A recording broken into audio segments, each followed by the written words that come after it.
Salut à tous, on continue avec Drool, c'est parti. Donc, vous allez être convoqué à un entretien par une commission disciplinaire. Vous recevrez une convocation par lettre recommandée détaillant les faits qui vous sont reprochés. C'est exactement ce qui est dit. Vous recevrez une convocation par lettre recommandée. Donc la convocation, ça veut dire qu'il y aura un lieu et une date. Vous devez venir à tel endroit à telle et telle heure.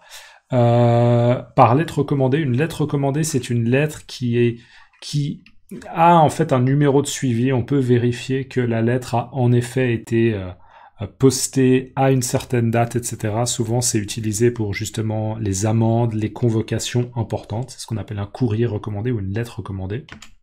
Vous recevrez une convocation par lettre recommandée détaillant les faits qui vous sont reprochés. Détaillant les faits qui vous sont reprochés. Donc là, c'est qui donneront des informations sur ce qui vous est reproché. C'est-à-dire, on vous reproche d'avoir utilisé votre téléphone à un examen et il va y avoir des conséquences. Donc, détaillant, c'est un synonyme d'expliquant, qui explique. Détaillant les faits qui vous sont reprochés. Mademoiselle, écoutez-moi, c'est important. Mademoiselle, écoutez-moi, c'est important, d'accord? Parce qu'on voit qu'elle est un peu dans la lune, elle est peut-être un peu... Elle est un peu dépassée par les événements. Elle est dépassée par les événements. Mademoiselle, écoutez-moi, c'est important. Au mieux, vous risquez un blâme et l'annulation de l'examen. Au mieux, vous risquez un blâme et l'annulation de l'examen. Donc, au mieux, vous risquez un blâme. C'est quoi un blâme? Un blâme, c'est quand on dit, bon, ben, ce que t'as fait, c'est pas bien. Mais c'est vrai qu'il y a l'idée que on décide de ne pas vraiment aller plus loin. Moi, c'est comme ça que je le définirais, d'accord? Donc, c'est...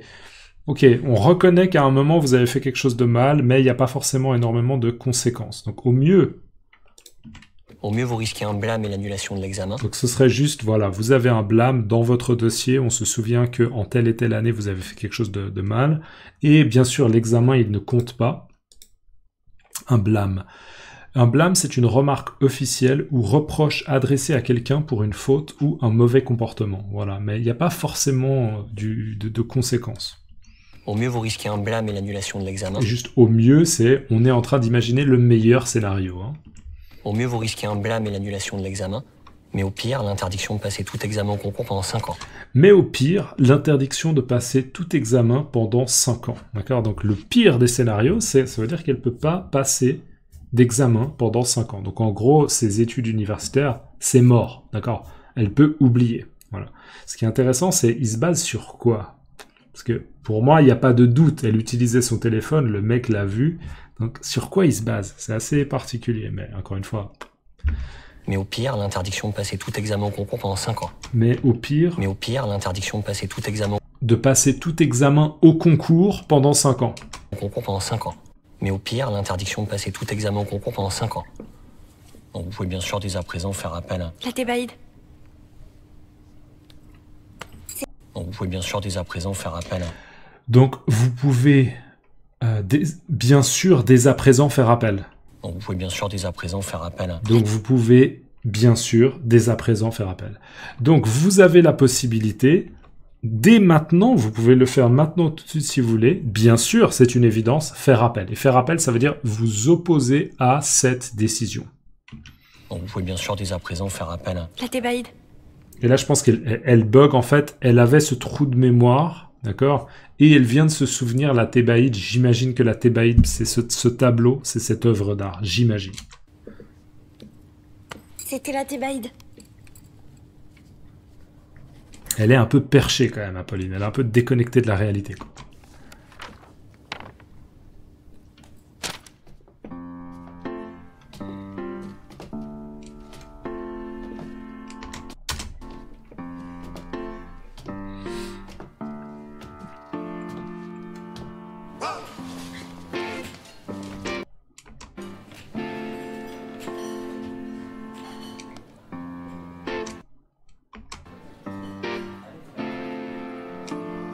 On voit Nézir qui est sur Instagram et qui check un peu des photos d'Apolline.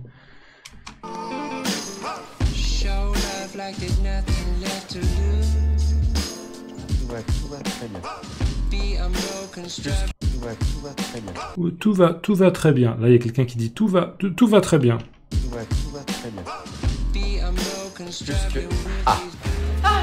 Alors, comment ça s'est passé? Alors, comment ça s'est passé? Donc là, bien sûr, elle sait qu'elle s'est fait prendre en train de tricher. Elle s'est fait prendre en flagrant délit. Et ce qu'elle va leur dire? Suspense. Alors, comment ça s'est passé? Très bien passé.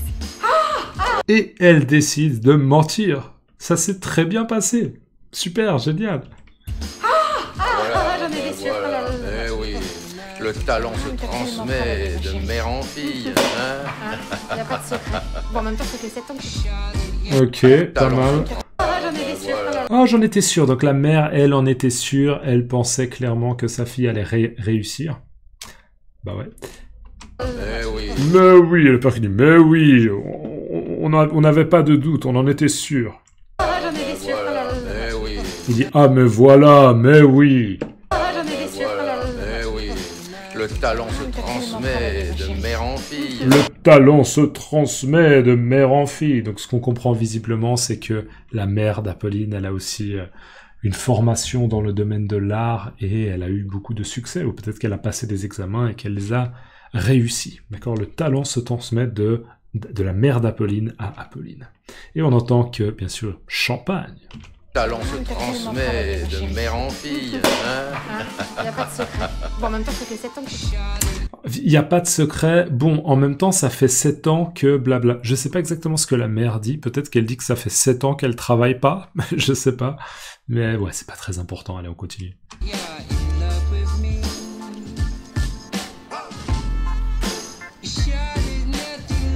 Oui, Agathe, bonsoir, c'est Nézir Bourouissa à l'appareil.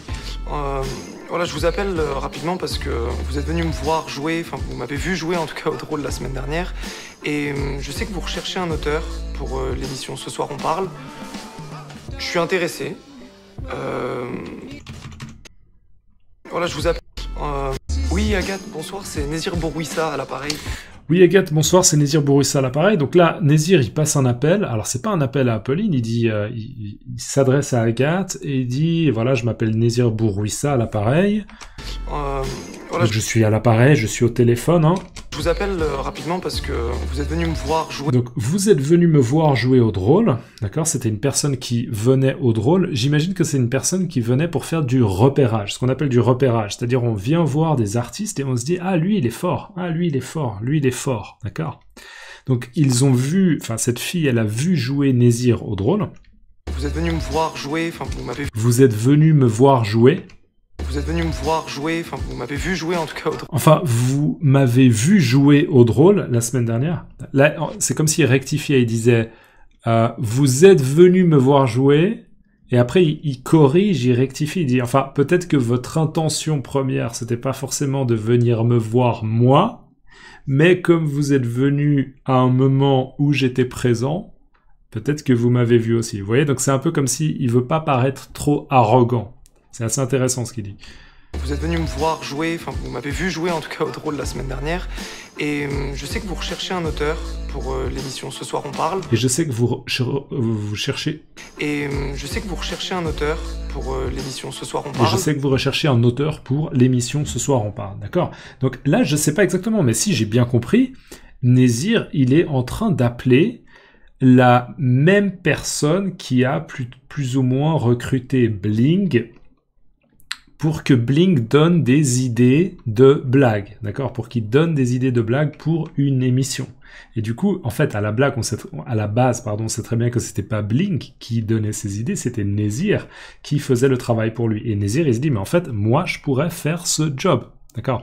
Donc, il est en train de faire ce pas, d'initier cette démarche pour essayer en fait de prendre le job qu'il mérite, parce qu'on se souvient qu'au final Bling ne mérite pas le job. Voilà, c'est si je me souviens bien. On va bien sûr voir ce qui se passe. Et je sais que vous recherchez un auteur pour l'émission Ce soir on parle. Je suis intéressé. Donc n'hésitez pas à me rappeler si vous voulez qu'on se rencontre.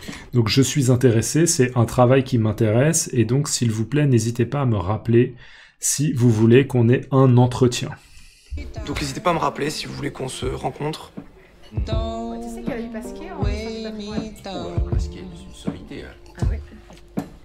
Tu sais qu'elle a eu Pasquier en Blabla, bon là il parle de quelque chose que je vais pas pouvoir expliquer, donc je vais passer. Pasquier, c'est une sommité. pasquier, c'est une sommité. Ça, c'est juste un mot qui me paraît intéressant. D'ailleurs, je sais pas comment il s'écrit, mais je pense que c'est comme ça. Une sommité, je sais pas exactement. Mais une sommité, c'est quelqu'un qui est excellent dans son domaine, d'accord? Ah non, mais lui, c'est une sommité dans le domaine du sport, par exemple. C'est une sommité. Personne très, très connue et respectée dans un domaine particulier, experte ou référence. Mais ça peut être aussi des compétences, dans le sens, ça peut être aussi dans le sport. Je l'ai déjà entendu dans le contexte du sport, d'accord? Mais aussi de la connaissance. Tu sais qu'il y a du pasquier en centre du patrimoine. Pasquier, c'est une sommité. Hein. Ah oui.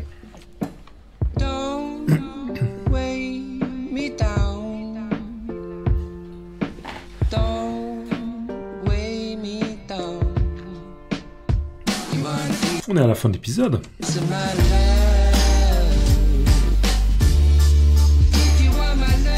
Ok, ouais, je vais mettre fin à cette vidéo parce que c'est déjà 10 minutes. On va voir s'il y a un mot intéressant dans dans le générique. Ça, c'est ce qu'on appelle le générique, hein, je vous rappelle. Ouais, ok. Assisté de atelier d'écriture, direction d'écriture.